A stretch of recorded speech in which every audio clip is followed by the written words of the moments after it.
I'm Emily Carroll, creator of A Guest in the House, and you're listening to the True North Country Comics podcast.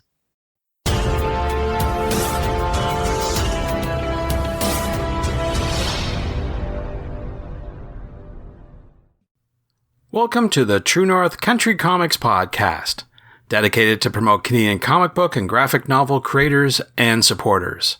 I'm John Swinimer. On this episode, I chat with Emily Carroll about her latest book, A Guest in the House, from First Second. This podcast is available on Apple Podcasts and Google Podcasts and YouTube. Please like and subscribe to that video channel and hit the notification button. And if you want to help the site and the podcast, please consider supporting the effort by chipping in at ko-fi.com/True North Country Comics. Your patronage is greatly appreciated. Based in Ontario, Emily Carroll is the writer and artist of numerous award-winning comics, both online and in print. Her debut horror comics collection, Through the Woods, won both the Eisner Award and the British Fantasy Award in 2014. Her work includes When I Arrived at the Castle from Koyama Press, a Baroque horror story dealing with lust and addiction, and a graphic novel adaptation of Laurie Halse Anderson's novel Speak. Emily is also known for the short comics she posts on her website. Her most recent work is A Guest in the House, published by First Second. The story of A Guest in the House goes like this. After many lonely years, Abby's just gotten married. She met her new husband, a recently widowed dentist, when he arrived in town with his young daughter, seeking a new start. Although it's strange living in the shadow of her predecessor, Abby does her best to be a good wife and mother. But the more she learns about her new husband's first wife, the more things don't add up, and Abby starts to wonder, was Sheila's death really by natural causes? As Abby sinks deeper into confusion, Sheila's memory seems to become a force of all of its own, ensnaring Abby in a mystery that leaves her obsessed, fascinated, and desperately in love for the first time in her life. So, without further ado, here's my chat with Emily Carroll about her latest book, A Guest in the House, from First Second. So, Emily Carroll, thank you very much for taking time to chat with me. Yeah, thank you for having me. I appreciate your time. Before we get going with all the questions, I want to ask you, what was the first comic book that you read?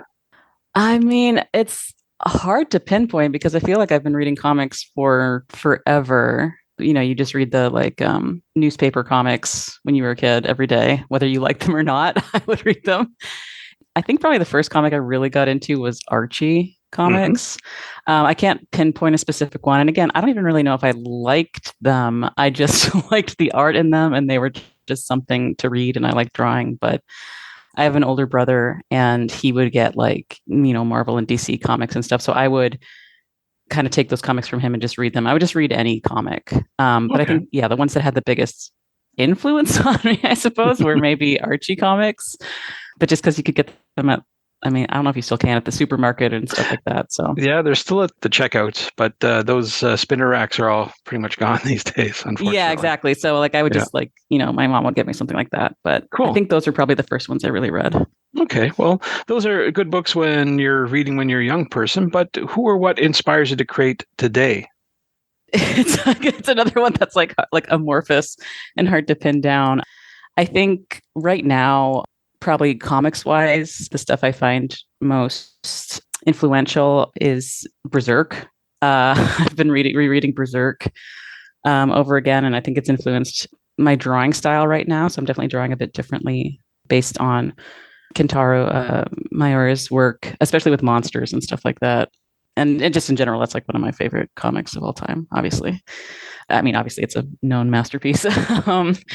Yeah, I'm just sort of looking around my room at things like this. I'm not caught up yet, but I've been reading Chainsaw Man. I think that's really been kind of inspiring me to art wise and storytelling wise. I just find it so fun. But and other than that, away from just comics, I think what also inspires me these days are video games, specifically the FromSoft games like Elden Ring and Bloodborne have been a big inspiration for me in the past, I guess, year and a half since Elden Ring's come out. I've played a bunch of those games, and I find that their design and just general atmosphere is really influencing what I'm drawing on my own time. And I did do a Bloodborne fan comic Oh, that's up on my site. wow, that's cool. So that's there for any Bloodborne fans, but like just like that kind of like dense atmosphere and dreamy horror, I think dovetails with just my interests generally. So that has also been a big inspiration. Cool. Well, speak about inspirations. You were inspired to create your latest graphic novel, A Guest in the House. I want to talk a wee bit about that. Maybe Mhm. for those who are not familiar with it, how would you summarize a story?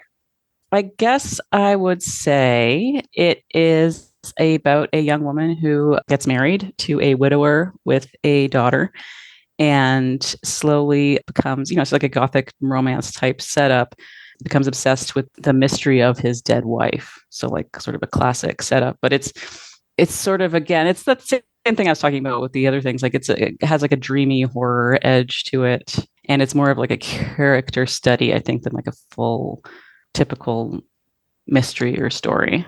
Right. Now you mentioned a few books there. Were there any specific inspirations for you to make this graphic novel? Oh yeah, in addition to my own just, whatever exercising my own demons through drawing it. I think there's two novels that come to mind right away for this. One is the obvious comparison, which is Rebecca by Daphne du Maurier. I love Daphne du Maurier, and especially some of her short stories. Rebecca, too, was one of the main points of inspiration for it. And a book called A Jest of God by Margaret Lawrence, Canadian author.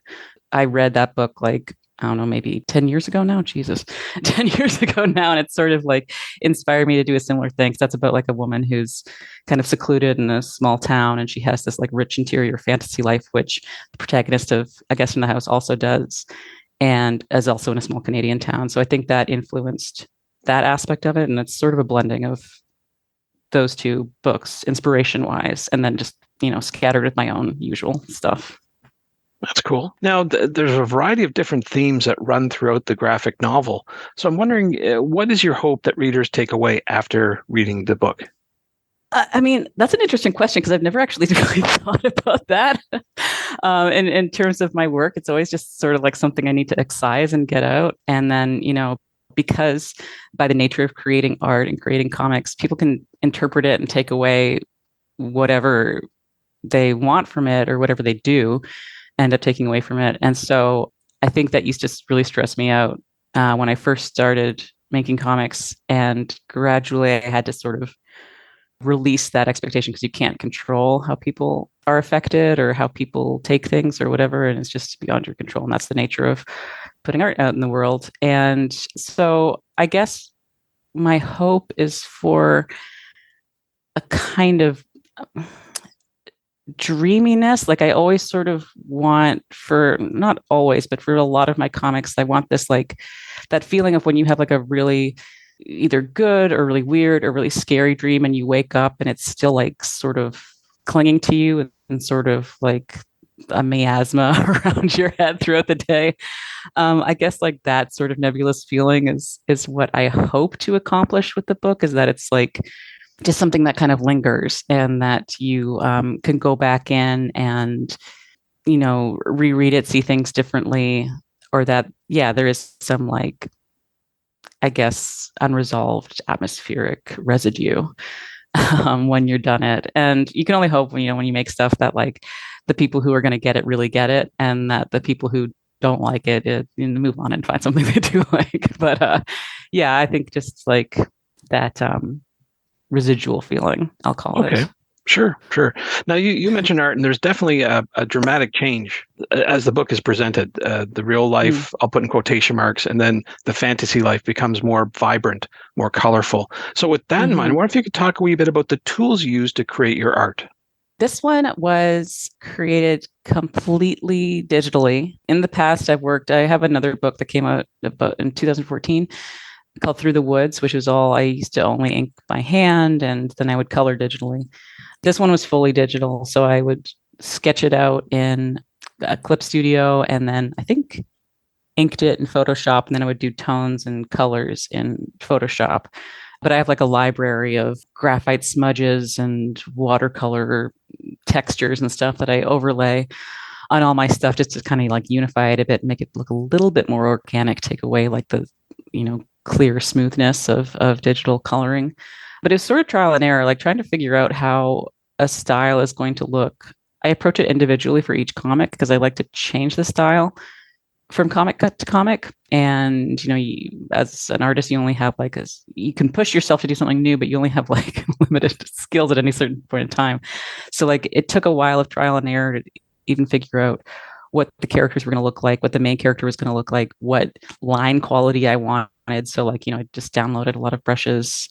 And then with the coloring, the fantasy sequences, that was also trial and error. Like I would do one color pass, and then I think actually the first drawing I did of the fantasy sequence, which is the first page in the book of like a knight, I had actually hit like a button wrong and changed the layer mode. And it created like a color combination that I had not been planning on at all. And then that ended up informing like the rest of the palette for the fantasy sequences. So like sometimes it's just accidents and just like hitting the wrong thing in Photoshop. Once I have that under control, I try to like replicate it a bit, but it's a lot of like kind of feeling it out as I composite scenes and put things together and add graphite smears and whatever.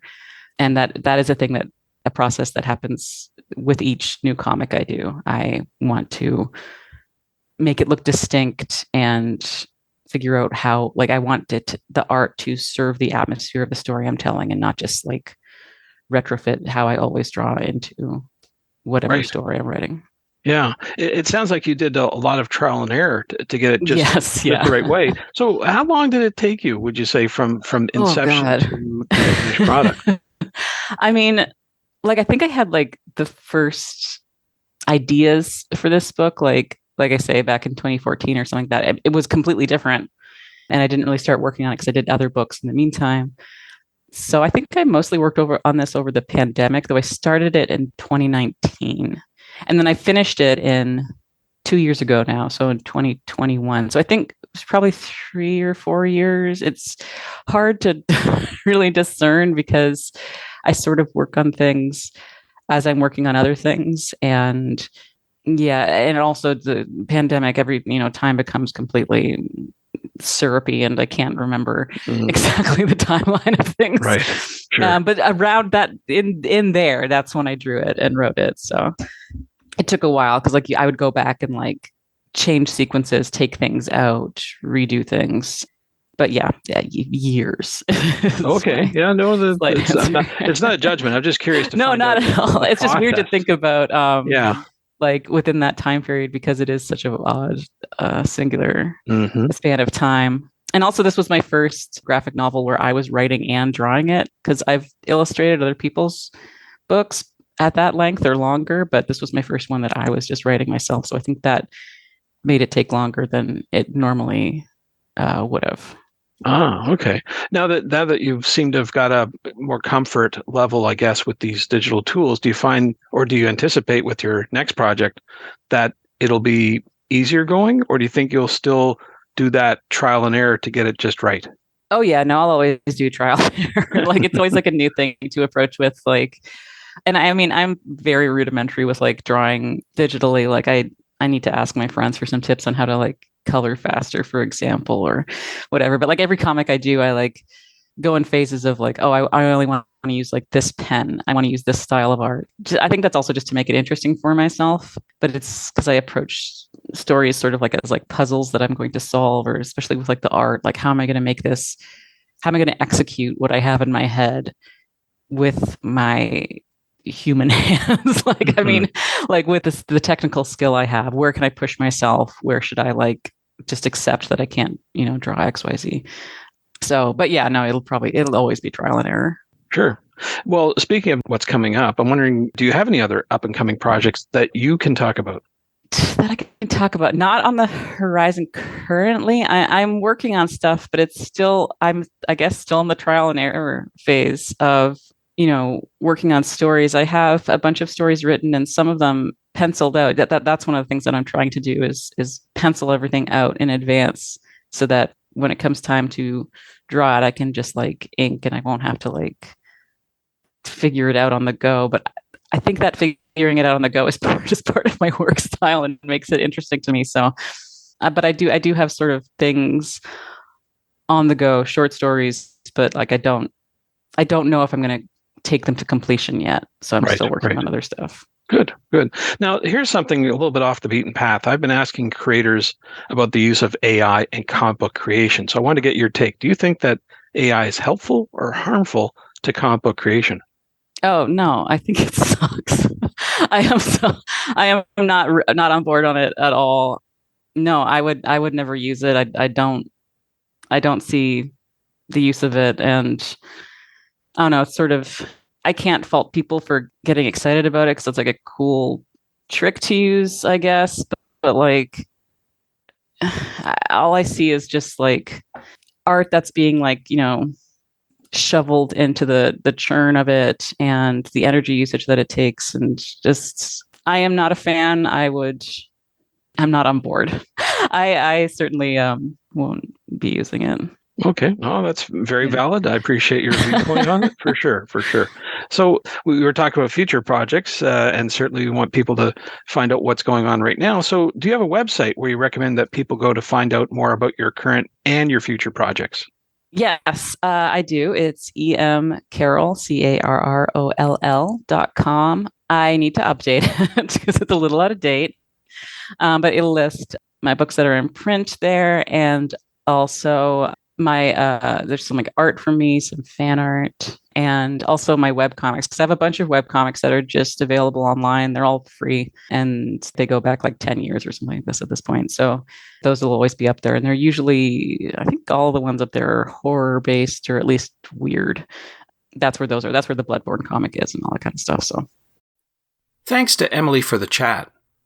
You can discover more about Emily online at emcarroll.com. Thanks to you for listening to the True North Country Comics podcast. If you haven't done so already, please subscribe to and like this podcast on Apple Podcasts. And please check out the TrueNorthCountryComics.com website. True North Country Comics is now on YouTube. Please like and subscribe to that video channel and hit the notification button. You can follow along with @True North Country Comics on most social media sites. Please send your feedback to John at TrueNorthCountryComics.com. And if you want to help the site and the podcast, please consider supporting the effort by chipping in at ko-fi.com/True North Country Comics. Your patronage is greatly appreciated. Thanks for listening, and come back soon for another episode. Bye for now. True North Country Comics podcast is copyright True North Country Comics, copyright 2023.